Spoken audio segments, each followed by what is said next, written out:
Assalamu alaikum. My name is Jalil Usmani and I did my A-levels back in 2019 from HFS.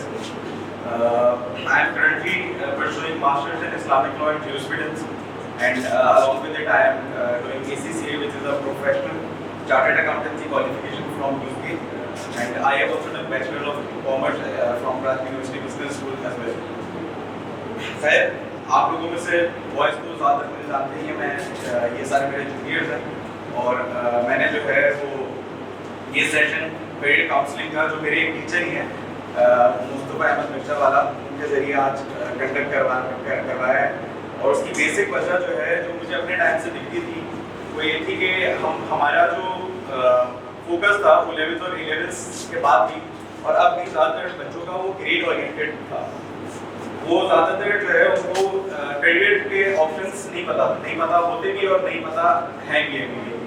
तो मेरा शुरू से focus ये था कि जब ए लेवल्स बंदा करे तो उसको जो है पता हो कि आगे उसने लाइफ में परसू क्या करना है।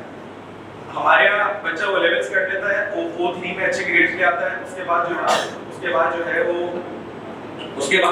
जब वो ए लेवल्स में आता है तो वो उसका सोल फोकस जो है वो समझता है कि 3 सब्जेक्ट्स मेरे हैं और फॉर ग्रांटेड भी कुछ बच्चे लेते हैं और अगर कुछ फोकस के साथ में पढ़ते हैं तो उसके बाद जो है उनका फोकस जो है ना सिर्फ और सिर्फ ग्रेड्स होता है, जिसका नुकसान ये होता है कि ये जो है ना जब आप यूनिवर्सिटी लेवल पे जाते हैं अपने 2 इयर्स 11th के कंप्लीट करने के बाद तो आपका ज्यादातर जो है ना उसके नतीजे में या तो गैप ईयर होता है क्योंकि आपने यूनिवर्सिटी की प्रिपरेशन नहीं की होती। क्योंकि यूनिवर्सिटी जब आप लेवल पे जाते हैं तो उसके लिए आपको बेसिक एंट्रेंस टेस्ट जो कि SAT होता है वो देना पड़ता है और उसके अलावा एक एप्टीट्यूड टेस्ट होता है और इंटरव्यूज वगैरह होते हैं। हमारे यहाँ जब A-levels हो जाता है तो उसके बाद 1 महीने बाद यूनिवर्सिटी शुरू हो जाती है। अब बच्चे को पता नहीं होता कि मैंने किस यूनिवर्सिटी के लिए जाना है क्योंकि A-levels का बच्चा और मैट्रिक का बच्चा उसमें जो है ना डिफरेंस होता है। A-levels का बच्चा चाहता है कि मैं जो है ना एक अच्छी यूनिवर्सिटी जाऊँ क्योंकि जिस तरीके की मेरी बेसिक्स है और जिस तरीके से मैंने पढ़ा है तो ज्यादातर फॉर एग्जाम्पल कॉमर्स का बच्चा चाहेगा कि मैं IBA जाऊँ या लम्स लॉर में जाऊँ या जो है ना किसी और कराची में तो सर IBA का ही ऑप्शन है जो अच्छा ऑप्शन है। उसके अलावा उसको पता नहीं होता है कि कौन सी ऐसी प्रोफेशनल क्वालिफिकेशंस हैं जो एफिलिएटेड है बाहर की यूनिवर्सिटीज के साथ। मतलब वो नहीं चाहता कि मैं एक जो है ना नॉर्मल यूनिवर्सिटी से जो है ना कोई BBA की डिग्री करूँ या जो है कि बैचलर्स इन अप्लाइड अकाउंटेंसी करूँ। वो चाहता है मैं किसी अच्छी यूनिवर्सिटी से ये सारे प्रोग्राम्स करूँ क्योंकि मैंने A-levels में जब इतना पैसा खर्च किया है तो मैं आगे भी उसको जो है ना पे बैक करूँ। तो इस वजह से और पिछले सालों में ये होता रहा है कि जो है ना मेरे अपने बैच के मेरे जो क्लास फेलोज थे और उसके बाद के बैचेस के जब उन्होंने 2 साल A-levels कर लिया उनके वो ग्रेड्स भी आ गए, लेकिन उनमें से अक्सर को गैप ईयर लेना पड़ा क्योंकि उनको पता नहीं था कि हमने आगे करना क्या है।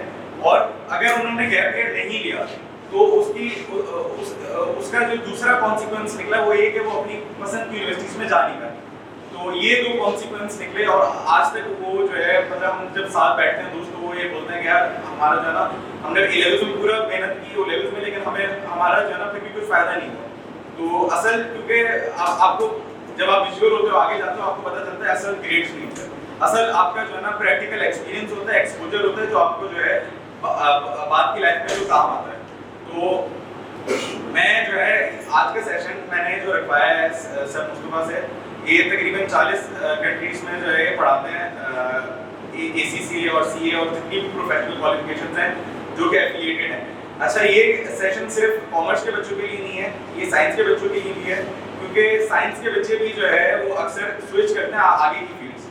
मैं खुद जो है मेरे काफ़ी दोस्त MBA कर रहे हैं तो उसमें से आधे से ज़्यादा बच्चे साइंसेस के होते हैं। तो ज़रूरी नहीं है कि बंदा एक ही फील्ड में रहे, उसको कम से कम नो हाउ होनी चाहिए कि जो है आगे जाके अगर आपने अपनी फील्ड स्विच करनी है या इवन जो है आपने फ्यूचर में किसी को एम्प्लॉयर भी करना है, अगर आप एम्प्लॉयर बन गए तो आपको पता होना चाहिए कि जिसको मैं एम्प्लॉय कर रहा हूँ तो वो जो है उसके पास दोनों एक्सपोजर हैं। तो बाकी मैं सर मुस्तफा को ही दूंगा और यही बताएंगे कि जो है ये क्या जो है ट्रेडिशनल रूट्स हैं और क्या स्मार्ट रूट्स हैं जो आप A-levels के बाद परस्यू कर सकते हैं।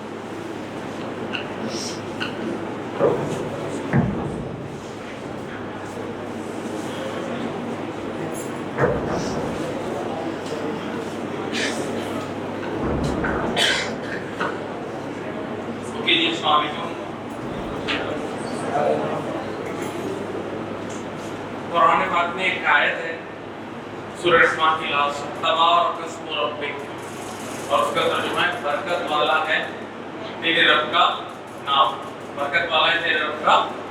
तो हम अपनी डिस्कशन का आगाज छोटी सी तिलावत से करते हैं। टाइम की कमी है, नहीं मैं आप लोगों का टाइम बहुत कीमती है, तो मैं शॉर्ट सी तिलावत करूँगा और फिर हम बात को आगे लेके चलते हैं। अऊज़ु बिल्लाहि मिनश शैतानिर रजीम, बिस्मिल्लाहिर रहमानिर रहीम, कुल हुवल्लाहु अहद, अल्लाहुस समद, लम यलिद वलम यूलद वलम यकुल लहू कुफुवन अहद, सदक़ल्लाहुल अज़ीम। अच्छा, मैं सबसे पहले तो जरीन को थैंक्स बोलूँगा कि उसने यहाँ इनवाइट किया। आवाज़ आप लोग am I audible, proper voice clear? अच्छा, सबसे पहले मैं जरीन को थैंक्स बोलूँगा और यहाँ की मैनेजमेंट को जिन्होंने मुझे यहाँ मौका दिया, क्योंकि आज हम जो भी डिस्कशन करेंगे वो बहुत रेलेवेंट होगी। अच्छा, शायद बोर्ड आप लोग के लिए, आप दोनों पार्टीज को बोर्ड नजर आ रहा है क्लियर? कंप्लीट बोर्ड नजर नहीं आ रहा? चले मैं कोशिश करके चीजें रिपीट कर करके समझाऊंगा तो आप फिर भी बात समझ जाएंगे, या अगर आप चाहते हैं तो मैं, लेकिन अगर यहाँ करूँगा तो ये लोग थोड़े महरूम हो जाएंगे। चले कोई सुनिए, आप सुने गौर से सुनेंगे तो इंशाल्लाह बात कानों तक नहीं दिलों तक उतर जाएगी, ऐसा कोई सुनिए। अच्छा, हम अगर गौर करें, क्या आप लोगों को ऐसा फील होता है कि लास्ट 10 to 15 ईयर्स में दुनिया में कुछ चेंज आया है? कोविड को हटाकर, कोविड तो सब कुछ ही बदल दिया उसने तो, लेकिन कोविड को हटा के भी बात करें तो लास्ट 10-15 इयर्स में do you feel a change in the world? तो जवाब है यस, हर चीज में चेंज है, हर चीज में चेंज है। चाहे आप उसको पॉलिटिकल बोल दें, एनवायरमेंटल बोल दें, क्लाइमेट चेंज बोल दें, आप टेक्नोलॉजिकल चेंज बोल दें, टैक्सेशन के निजाम में हर चीज में चेंज है। मैं कुछ एग्जांपल्स आपके साथ शेयर करता हूं। अगर हम पॉलिटिकल चेंज की बात करें तो यूनाइटेड स्टेट्स में दो मेजर कॉम है, वैसे तो और भी बहुत सारी कॉम है लेकिन दो मेजर, एक गोरे और एक ब्लैक्स, राइट? तो आज भी इस वक्त 2022 में बात कर रहा हूं मैं, 2022 में भी ब्लैक्स के साथ इतनी डिस्क्रिमिनेशन है कि उनके एरियाज, सेपरेट एरियाज होते हैं उनके, उन एरियाज में क्राइम रेट ज्यादा होता है, उन एरियाज में प्रॉपर्टी की वैल्यू डाउन होती है, उन एरियाज में स्कूल्स की रेटिंग इतनी कम होती है कि हम पाकिस्तानी भी अपने बच्चों को वहां उनके साथ पढ़ाना पसंद नहीं करते। मैं आज 2022 की बात कर रहा हूं, इतनी डिस्क्रिमिनेशन आज इस वक्त। लेकिन अगर हम गौर करें तो आप यूनाइटेड स्टेट्स की वो वॉल देखें जिसमें सारे उनके प्रेसिडेंट्स हैं, कई 300-400 साल के प्रेसिडेंट, तो सारे गोरे हैं। लेकिन लास्ट 10-15 ईयर्स में हमने एक ब्लैक प्रेसिडेंट देखा, Obama. This is a change, बहुत बड़ी बात है कि एक ब्लैक यूएस का प्रेसिडेंट बन गया। आप सोचें तो हर चीज में आपके पास चेंज आ रहा है। कोई भी आप क्लाइमेट चेंज देखें कि जो क्लाइमेट अभी जो हमारे यहाँ फ्लड आया है, और आपने अगर उस पर थोड़ी रिसर्च की हो तो उस फ्लड आया है वो गुनाह दुनिया ने किया था और बेर हमने कर लिया। आप जरा सोचें ये फ्लड क्यों आया? क्योंकि CO2 एमिशन द्वारा दुनिया में हुआ, और वो CO2 एमिशन हमारे मुल्क में तो है ही नहीं, हम तो उस लेवल का डेवलप्ड नेशन है ही नहीं। असल जो डेवलप जहां इंडस्ट्रीज है वो मुल्क तो कोई और है जिन्होंने CO2 एमिट किया, जिसकी वजह से एनवायरमेंटल इश्यूज हुए, लेकिन वो सारा आधा हम पे आ गया। यानी हमारा कंट्रीब्यूशन क्या था उस CO2 एमिट करने में? 1% से भी कम। माहौल को खराब करने में हमारा कंट्रीब्यूशन कितना था? 1% से भी। लेकिन जो हमने भुगता है वो 80-90% हम पे आ गया पूरा। बेशक दूसरे कंट्रीज में भी कुछ हद तक हुआ है, लेकिन जो मेजर डिजास्टर आया वो हम पे आ गया। तो ये भी एक चेंज है। अच्छा, अगर आप और करें तो हर चीज में आपको लास्ट 15-10 ईयर से स्मार्टनेस नजर आ रही है। आपने देखा कि हमारी वॉचेस स्मार्ट हुई, हमारे फोन स्मार्ट हुए, हमारी कार स्मार्ट हुई। आप सब जानते हैं ड्राइवरलेस कार्स वगैरह ये सब रूटीन हो चुकी है, स्मार्ट कार्स आ चुकी हैं। हमारे फ्रिज स्मार्ट हो गए। सर, फ्रिज स्मार्ट होने का क्या मीनिंग है? देखिए, मैं और आप इस वक्त हम लोग अपने फ्रिज में अपने इन्वेंटरीज खुद मैनेज करते हैं कि अम्मी हमें बोलती है कि बेटा सब्जी खत्म हो गई है, एग्स खत्म हो गए, ये आप लेकर आए। वो एक ऐसा फ्रिज है कि जिसमें वाईफाई भी होगा और आगे उसकी स्क्रीन भी है। ये बहुत पहले आ चुका है। तो वो उसमें आप एक बार इन्वेंटरी लेवल सेट कर दें कि अगर इन्वेंटरी इस लेवल से नीचे आएगी तो वो आपको खुद मैसेज करेगा कि हाँ भाई रिफिल कर लो। और उसका लेटेस्ट वर्जन ये आ गया है कि वो आपको मैसेज नहीं करेगा, वो डायरेक्ट स्टोर में मैसेज कर देगा, वॉलमार्ट में मैसेज करेगा और ऑर्डर कर देगा। और उसके एडवर्टाइजमेंट में बाकायदा वो यूं कह रहे हैं कि the job of consumer is to consume, the duty of consumer is to consume. बोला बस आप कंज्यूम करें, ऑर्डर भी हम कर देंगे। तो इस लेवल की स्मार्टनेस दुनिया में आ चुकी है, चाहे आप किसी भी शोबे में चले जाएं, किसी भी शोबे में चले जाएं। बल्कि मैं अपने स्टूडेंट्स को लास्ट वीक ही बता रहा था कि अब एक ऐसी, इस बार मैंने भी रिसेंटली एक कप बाय किया, that is smart cup, temperature cup. बल्कि मैं उस पे एक वीडियो बनाऊंगा शॉर्ट सी। तो अक्सर हम टीचर्स के साथ ऐसा होता है कि मैं खुद दिन में कई घंटे टीच करता हूं, मैं एक रूटीन टीचर। तो हम लोग चाय मंगाते हैं और क्लास में रख के पढ़ाना शुरू करते थे और पढ़ाते भी हम लोग डूब गए, यानी एक बार टॉपिक शुरू हुआ तो फिर सब खत्म, सब गया। तो आपने जब आधा घंटा लेक्चर दिया तो इतने में चाय तो ठंडी हो जाती है। तो अब वो मग ऐसा है कि उसके अंदर वो आपके फोन से कनेक्ट हो जाता है, टेम्परेचर कंट्रोल मग है। तो आप उस मग में एक टेम्परेचर सेट कर देंगे, भाई आई वांट 60 डिग्री सेंटीग्रेड, तो वो आपको उसी टेम्परेचर पे अगले कई घंटों तक मेंटेन करता है, तो आप आराम से लूप होकर पीते रहते हैं। तो ये सारी टेक्नोलॉजी, ये सारा चेंज दुनिया में आ रहा है। तो जब हर चीज में चेंज है तो why not education, why not education. तो एजुकेशन में भी चेंज आ चुका है और उसी को जानने के लिए हम आज यहाँ जमा हुए हैं, सीधी सी बात है। अब मैंने आपके सामने दो रूट्स लिखे हैं। अच्छा, मैंने हेडिंग में लिखा है O level/A levels, क्योंकि जहां तक मेरी नॉलेज है कि इस रूम में कुछ O levels के स्टूडेंट भी हैं और A levels के भी हैं, मैं दोनों के लिए बता दूंगा। तो एक रूट मैंने लिखा है ट्रेडिशनल रूट। ट्रेडिशनल रूट वो है जो कई सालों से लोग अपनाए जा रहे हैं और उसके पीछे ये रूटीन फॉलो कर रहे हैं। और एक रूट मैंने दूसरा लिखा है कौन सा, स्मार्ट रूट। मैं दोनों आपके सामने रखूंगा, दोनों की कॉस्ट एवरीथिंग बताऊंगा, हर चीज बताऊंगा और हर बात आप लोगों के लिए रेलेवेंट है, यानी आपका टाइम वेस्ट नहीं होगा इंशाल्लाह, बस इन्वॉल्व हो। देखिए ट्रेडिशनल रूट में एक बच्चा, मैं ए लेवल्स के बाद से बात करता हूं, वो लेवल्स को छोड़ें। ए लेवल्स या इंटरमीडिएट के बाद एक बच्चा जब जाता है तो नॉर्मली कोई यूनिवर्सिटी ज्वाइन करता है, यूनिवर्सिटी में वो बैचलर्स करता है, मैंने यहां बीबीए लिख दिया है। अब बैचलर्स के और बहुत सारे डिसिप्लिन्स आ गए हैं, बीएस अकाउंटिंग एंड फाइनेंस आ गए, बहुत सारी चीजें आ गई हैं। तो बीबीए में इट टेक्स 4 इयर्स, उसके बाद वो मास्टर्स करता है किसी भी डिसिप्लिन में, इट टेक्स 2 इयर्स। तो इस रूट में कितना टाइम लग रहा है, 6 साल लग रहे हैं। इस रूट में 6 साल लग रहे हैं। बहुत से सुने, जिसको बोर्ड नजर भी नहीं आ रहा वो सुनेगा, बहुत से तो बात समझ जाएगा।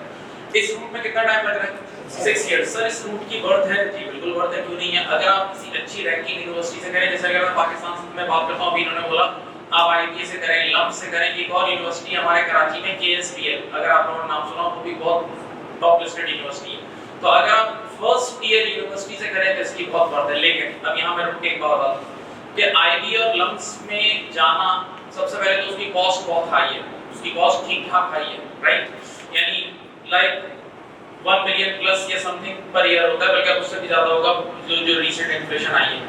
तो एक तो उसकी कॉस्ट बहुत हाई है, सेकंड उसमें एडमिशन लेना आम आदमी के बस की बात नहीं है, उसका एडमिशन क्राइटेरिया बहुत टफ है। यानी मैं आसान लफ्जों में बताऊं, आज अगर एक बच्चे ने फॉरेन यूनिवर्सिटी जाना है ना, यानी यूएस जाना है, यूके जाना है, ऑस्ट्रेलिया जाना है, तो वहां की यूनिवर्सिटीज में एडमिशन लेना ज्यादा आसान है एज कंपेयर्ड टू आईबीएल। ये रियल बात कर रहा हूं, क्योंकि वहां पे करो और आप चले जाओ, लेकिन उधर की पेमेंट फिर बहुत हाई फाई होती है, राइट। तो ये रूट अच्छा है, लेकिन अगर अच्छी यूनिवर्सिटी से किया जाए। अब सेकंड रूट का नाम मैंने लिखा है स्मार्ट रूट। यहां देखिए, यहां रूट है स्मार्ट रूट, और आगे मैंने लिखा है ACCA, UK based chartered accountancy. बच्चे ने कहा सर आपने इसका नाम स्मार्ट रूट क्यों रखा, इतने नाम है दुनिया में, यही समझ में आया आपको? मैंने कहा नहीं, रीजन है इसके पीछे। देखिए एक होता है हार्ड वर्कर और एक होता है स्मार्ट वर्कर। एक होता है हार्ड वर्कर और एक क्या होता है, स्मार्ट वर्कर। हार्ड वर्कर बहुत मेहनती होता है, लेकिन स्मार्ट वर्कर वो होता है जो कम वक्त में, कम इनपुट में ज्यादा आउटपुट दे, कम रिसोर्सेज में ज्यादा आउटपुट दे। और इस वक्त दुनिया जिस चीज पे चल रही है ना, वो स्मार्टनेस है। वो किस पे चल रही है, स्मार्टनेस। तो इस रूट का सबसे बड़ा एडवांटेज मैं आपको पहले बता दूं कि इसमें लोग आते हैं अपना टाइम सेव करने के लिए, अपना टाइम सेव करने के लिए लोग आते हैं, राइट। यानी कि वो रूट है जो आपको फौरन से, यानी कुछ ही 1 आध साल में रियल लाइफ में थ्रो कर देता है। और जिस दिन आप रियल लाइफ में जाते हैं ना, वहीं उसी दिन से आपका असल लाइफ स्टार्ट होती है। मैं यहाँ रुक कर एक दो बातें करूंगा, ये हमारे एजुकेशन सिस्टम का एक बहुत बड़ा इशू है जो हमें एड्रेस करना है। अच्छा, मैं खुद दुनिया के बहुत सारे कंट्रीज में यहाँ से बैठ के काम कर रहा हूँ, फिर मेरे अपने ब्लॉग्स भी बहुत सारे वायरल होते हैं, तो मुझे दुनिया भर से लोग कांटेक्ट भी कर रहे होते हैं। करीब 1.5 साल या 2 साल पहले एक स्टूडेंट ने कांटेक्ट किया ऑस्ट्रेलिया से, जो अराउंड 35-40 एज का लड़का था। उसने मुझे कहा कि सर एक चीज मैं शेयर करूं, पाकिस्तान से गया था चार्टर्ड अकाउंटेंसी करके, यहाँ से चार्टर्ड अकाउंटेंसी करके गया था। तो उसने कहा मैं एक मैसेज देना चाहता हूँ जो आप अपनी ऑडियंस को दें, और बोला जरूर ये बच्चों को समझाएं। तो उसने कहा कि बोला मैं यहाँ से भी चार्टर्ड अकाउंटेंसी करके गया और ऑस्ट्रेलिया में जाके उसने सीपीए किया, जो ऑस्ट्रेलिया का अपना सीपीए होता है, और अच्छी जॉब कर रहा था वो। तो उसने कहा लेकिन मैं जहाँ जॉब कर रहा हूँ ना, तो मुझसे 8-8, 9-9 साल छोटे बच्चे मुझसे सीनियर पोजीशन पे। बोला क्वालिफाइड मैं ज्यादा हूँ, लेकिन मुझसे 8 साल 9 साल छोटे बच्चे बच्चियां मुझसे बड़ी पोजीशन में। मैंने कहा क्या वजह? बोला वजह ये है कि हमारे पाकिस्तान का निजाम क्या है, हमारे यहाँ बच्चों को पहले तो एक चीज फीड कर दी जाती है कि देखो अगर तुम्हें बड़ा आदमी बनना है तो डॉक्टर, इंजीनियर, चार्टर्ड अकाउंटेंट बनना होगा, ये फीड कर दिया उसके जहन में। और उस बेचारे बच्चे को 23 साल की उम्र तक पढ़ाया जाता है। उसको बोला आपने कुछ नहीं करना बेटा, हम है ना, ये सबसे बड़ा, ये सबसे बड़ी बीमारी है। बोलते हैं हम है ना, माँ बाप कहते हैं आप लगे, और माँ बाप बेचारे अपनी लाइफ क्या कर रहे हैं अल्लाह माफ करे, वो बेचारे बच्चों के लिए पे करे जा रहे हैं, उनको 23 साल तक मम्मी डैडी की तरह घर में बिठाते हैं, फिर वो बच्चा पहली बार जॉब करने जाते हैं 23 साल में, तो उस बच्चे की लाइफ स्टार्ट ही 23 साल से होती है। जबकि उन ममालिक में क्या है, 16 साल की एज में बंदा काम पे शुरू कर देता है, काम करना है, सब उसमें ये नहीं है शर्म कि हम ये नहीं करेंगे, वो 16 साल की एज में प्रैक्टिकल लाइफ में एंटर हो जाता है। तो उसका टाइमर शुरू कब से होता है? 16 से। हमारे बच्चों का टाइमर कब से 22-23 साल में शुरू हो रहा है। ये बहुत बड़ा इशू है और यही हमारे यहाँ है कि हम बहुत शर्माते हैं। यानी मैं आपको एक रियल एग्जांपल दे रहा हूँ, ये मैं लास्ट 15 डेज पुरानी या 20 डेज पुरानी बात कर रहा हूँ। मेरे जो बड़े भाई हैं सुभान भाई, वो यूएस में होते हैं, तो मुझे उस दिन बैठ के बता रहे थे, बोला उनकी यूएस में जो डैलस एक एरिया है, डैलस में इसमें प्रॉपर्टी प्राइसेस लास्ट 1 ईयर में बहुत शूट हो गई है, क्योंकि दुनिया विद इन यूएस लोग बहुत ट्रैवल करके डैलस आ रहे हैं। तो मुझे कह रहे थे कि बोला जिस सोसाइटी में मैं रह रहा हूँ वहाँ एवरेज एक घर $1 मिलियन का है। एवरेज एक घर कितने का? $1 मिलियन पाकिस्तानी इस वक्त 24 करोड़ रुपए हुए। सुनना कितने अमीर लोग रहते होंगे। और उन लोगों की सोसाइटी ने व्हाट्सएप ग्रुप भी वो बनाया हुआ है, फेसबुक। तो बोला वहाँ के पेरेंट्स, ये मैं हकीकत बता रहा हूँ, मुझे दिखाया, बोला वहाँ के पेरेंट्स रूटीन ये पोस्ट डाल देते हैं, ये वो लोग हैं जो $1 मिलियन के घर में रह रहे हैं। बोला कि अगर आपके घर में डस्टबिन वगैरह किसी ने क्लीन कराना है, घर की क्लीन करानी है, तो हमारे बच्चे आके कर देंगे। ये कौन लोग बोल रहे हैं? जो किस घर में रह रहे हैं? $1 मिलियन के घर में रह रहे हैं, और वो ये ऐड लगा रहे हैं कि यार ये हमारा बच्चा आपका कर देगा, आपका ग्रास कटिंग करनी है, वहाँ 1 घंटे के $35 कुछ लगते हैं ग्रास कटिंग में। और हम लोग किस चक्कर में लगे हुए? हम लोग काम करने में शर्माते हैं। हमें हमारे यहाँ ये स्टेटस सिंबल बने हुए कि मैं ये काम करूंगा तो मैं छोटा हो जाऊंगा। ये हकीकत मैं बता रहा हूँ। तो आप सब ने ये पहली चीज ध्यान में डालनी है कि आपने अपना जर्नी जल्दी स्टार्ट करना है। देखिए, रियल लाइफ में जाने का मकसद ये नहीं कि सिर्फ आप उस प्रोडक्ट को सीखेंगे, आप और बहुत सारी चीजें सीखेंगे। रियल लाइफ की पॉलिटिक्स अलग होती है भाई। आप जब रियल लाइफ में जाते हैं, काम करते हैं, आपको लोगों से डील करना, रिलेशनशिप बनाना, ये चीजें बहुत मैटर कर रही होती है। तो ACCA का सबसे बड़ा एडवांटेज क्या है कि ये आपको विद इन 1 ईयर आपको रियल लाइफ में थ्रो कर देता है, कंपनीज में, ऑडिट फर्म में थ्रो कर देता है। ये आपके जहन में होना चाहिए। अच्छा, मैं एक और मिसाल देके बात समझाता हूँ। देखिए, प्रैक्टिकल लाइफ की क्या इंपॉर्टेंस है। आज मैं अगर आपको गाड़ी चलाना सिखाऊं तो मैं आपको मैनुअल गाड़ी की बात कर रहा हूँ। मैं आपको ये बोलूंगा कि पहले फर्स्ट गियर डालें, फिर सेकंड गियर डालें। फर्स्ट गियर में आपको पता है क्लच स्लो छोड़ना होता है। मैं आपको 1 साल तक ये सिखाता रहूं, और 1 साल बाद जिस दिन मैं आपको गाड़ी में बैठाऊंगा ना, वो दिन अलग होगा। वो 1 घंटा भी इस पूरे 1 साल में हावी होगा। एग्री करते हैं? तो देखिए, रियल लाइफ में आप सबकी माइंड ये होना चाहिए कि रियल लाइफ में आपको जल्दी से जल्दी एंटर होगा, राइट? अब ACCA में जब बच्चा एंटर होता है तो अक्सर और बेशतर बच्चों की बेसिक्स इतनी स्ट्रांग नहीं होती, तो ACCA पहले उसकी बुनियाद बनाता है। तो पहला लेवल जो हमारा फर्स्ट लेवल होता है, इसको बोलते हैं FIA, फाउंडेशन इन अकाउंटेंसी। फाउंडेशन इन साहब, इसमें कितने पेपर्स हैं? और एक आम आदमी इसको 1 साल में कर लेता है, 1 साल में कर लेता है। लेकिन अब यहाँ गुड न्यूज़ सुनिए, जो बच्चा A लेवल्स करके आ रहा है, ये वाला, उसको ये 7 पेपर्स ही देने, उसको 7 में से 4 पेपर्स माफ है, एग्जामिनेशन मिल जाती है। सिर्फ कितने देने? A लेवल वाले ने कितने देने? और A लेवल वाला सिर्फ 6 महीने में कर लेता है। कितने महीने में कर लेता है? यानी उसको पूरा साल लगाने की जरूरत नहीं है। लेकिन हाँ, जो O लेवल्स करके आ रहा है, उसने ये पूरा FIA करना होगा। ठीक है? तो O लेवल्स वाले के लिए 7 पेपर्स हैं, A लेवल्स वाले के लिए कितने? 3 पेपर्स हैं, राइट? अब एक बार ये सेक्शन आपने कंप्लीट कर लिया, अगला राउंड में हम आ जाते हैं जिसको कहते हैं स्किल्स मॉड्यूल। क्या कहते हैं? स्किल्स मॉड्यूल भी कहते हैं। हम टीचर्स अपनी जबान में, देसी जबान में उसको बोलते हैं ACCA part 2। ACCA part 2 science की बात भी आ सकती है। बिल्कुल आ सकता है। वो साइंस हो, कॉमर्स हो, हम लोग जीरो से पढ़ाते हैं। जीरो से यानी मैं इतनी बेसिक बात बोलूं, इन्होंने एक सवाल किया है कि मैं इतना जीरो से पढ़ाता हूं क्योंकि मेरी कुछ ऐसी चीजें भी मैं पढ़ाता हूं जो 40 50 साल की औरतें पढ़ रही हैं। कतर, कुवैत वगैरह में मैं एक ऐसी क्वालिफिकेशन भी पढ़ाता हूं कि मैं उसमें ये दावा करता हूं कि इंसान में कुछ भी ना पढ़ा, जिंदगी में कुछ भी ना पढ़ा तो वो भी पढ़ सकता है। यानी मैं सिंपल बात बोलूं, अभी जो मैं बातें कर रहा हूं समझ में आ रही है? तो बस वो बात भी समझ में आ गई। इतनी सिंपल है। हम लोग बिल्कुल स्क्रैच से पढ़ाते हैं, राइट फ्रॉम जीरो, राइट? अब नेक्स्ट स्किल्स मॉड्यूल समझ ले। ACCA पार्ट 2 हम कहते हैं। सर इसमें कितना पेपर है? 6 पेपर हैं। अच्छा, इसको करने का ड्यूरेशन क्या है? अच्छा, मैं यहाँ रियलिस्टिक बातें करना है, असली बातें। अच्छा, जो बातें मैं कर रहा हूँ ये टेक्नोलॉजी की एज है। कई बार ऐसा होता है मैं बातें कर रहा हूँ तो बच्चे उसे वेरीफाई कर लेते हैं गूगल से, 1 मिनट में सब बातें वेरीफाई कर लें। सर इसमें कितना टाइम लगता है? अगर कोई बहुत मोटिवेटेड जबरदस्त किस्म का बच्चा हो तो वो 1 साल में भी कर लेता है। ऐसे बहुत से बच्चे जो 1 साल में करते हैं। लेकिन मैं अपने आप को आम आदमी कहता हूँ, मैं और आप आम आदमी हैं कि हम लोग जिम भी जाते हैं, हमारी सोशल लाइफ में या हम जिंदगी को थोड़ा एंजॉय भी करते हैं, जो कि हमारा हक है, राइट? तो मेरे जैसे और आपके जैसे आदमी के लिए कितना टाइम गिन रहा हूं मैं? कितना 1.5 कितने साल 1.5 इयर्स। ये मैं इसलिए गिन रहा हूं ताकि एक रियलिस्टिक बजट बने, सिर्फ हवाई बातें ना हो। 1.5 ईयर आप अपने ज़हन में रखें। लेकिन हाँ, कुछ जीनियस बच्चे एक साल में भी करते हैं। अब जिस दिन ये कंप्लीट होता है ना, उस दिन असल एसीसी का जो सबसे बड़ा फ्रूट है, फल है, जिसकी वजह से लोग एसीसी ज्वाइन करते हैं, वो ये है OBU from Oxford brooks university London. ये क्या चीज है, इसको मैं जरा एक्सप्लेन कर दूं। देखें, ये एक यूनिवर्सिटी है जो रियलिटी में लंदन में एग्जिस्ट करती है, और इस यूनिवर्सिटी में बैचलर्स ऑफर होता है कंप्लीट 4 इयर्स का प्रोग्राम। यानी आप चाहें तो यहाँ से यूके जाएं और इस यूनिवर्सिटी में 4 इयर्स का प्रोग्राम आप कर सकते हैं। अब करीब 20 साल पहले एसीसी और इस यूनिवर्सिटी के बीच में कोलैबोरेशन हो गई है। क्या हो गई है? कोलैबोरेशन हो गई। कैसी कोलैबोरेशन? कि जिस बच्चे ने भी एसीसी का ये स्किल्स मॉड्यूल क्लियर कर लिया, एसीसी का क्या क्लियर कर लिया, तो यहीं से बैठे बैठे पाकिस्तान में बैठ के या इंडिया में बैठ के या बांग्लादेश में, दुनिया के किसी भी कोने में बैठ के उसने एक थीसिस लिखनी होगी, एक रिसर्च वर्क लिखना होगा। यानी आपने प्रैक्टिकली कोई कंपनी पिक की, आपने मर्सिडीज पिक कर ली, आईसीआई पिक कर ली, यूनिलीवर पिक कर ली, उसकी फाइनेंशियल स्टेटमेंट में आपने कोई 7000 वर्ड्स का रिसर्च वर्क लिखना होगा, और वो रिसर्च वर्क आपने इस यूनिवर्सिटी में सेंड करना होगा, तो आपको बैचलर्स की डिग्री मिल जाएगी, बैचलर्स की डिग्री मिल जाएगी। बच्चे ने फौरन से रोक के एक सवाल किया। बच्चे ने कहा, सर आपने यहाँ इतना एम्फसाइज क्यों किया कि ये एसीसी की सबसे बड़ी अट्रैक्शन है, ये एसीसी की सबसे बड़ी अट्रैक्शन है, इसके पीछे क्या दलील है? मैंने कहा कुछ बातें मैं आपके सामने पेश करता हूँ, सुने। सबसे पहली अट्रैक्शन है कॉस्ट। क्या है?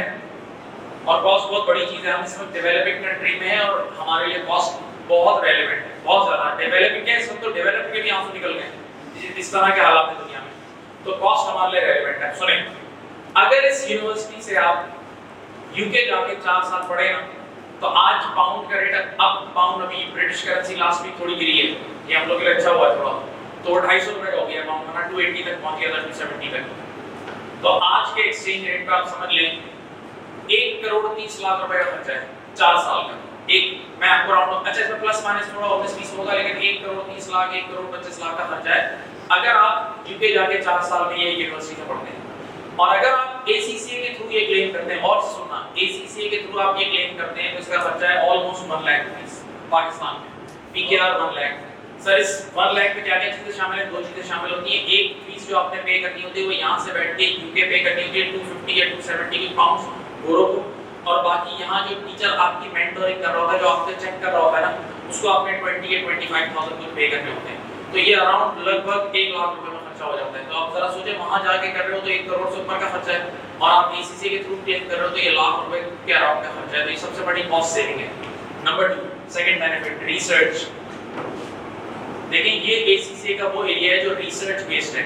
आप रियल किसी कंपनी को उठाते हो, उसमें पूरी थीसिस लिखते हो, रिसर्च करते हो, तो आपकी रिसर्च स्किल्स डेवलप हो जाती हैं। कितने बच्चे ऐसे हैं जो ये काम करने के बाद फ्रीलांसिंग सर्विसेज में एंटर हो जाते हैं? ये भी एक बहुत बड़ी इंडस्ट्री है कि आप यहाँ से बैठ के दुनिया भर के लोगों को सर्विसेज दो, तो वो रिसर्च स्किल्स भी आपकी एनहांस हो जाती हैं।